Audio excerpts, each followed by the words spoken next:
যে দমকল মন্ত্রী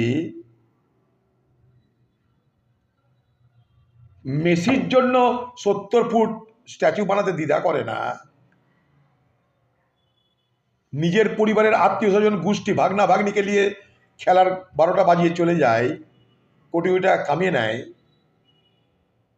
সেই আমাদের দমকল মন্ত্রী কার দম খেয়ে সেখানটায় যায়নি?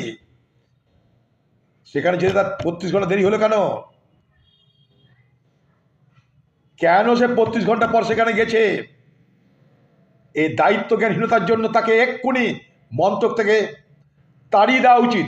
তাড়িয়ে দেওয়া উচিত। বাংলার মুখ্যমন্ত্রী আপনি কি করছিলেন? দমকল মন্ত্রীকে বলতে পারেনি তাতে তুমি যাও?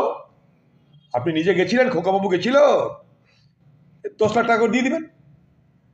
ধর্ষণ হলে 5 লাখ, আগুনে পুড়লে 10 লাখ, রেট তো করাই আছে। প্রশ্ন আমার একটাই,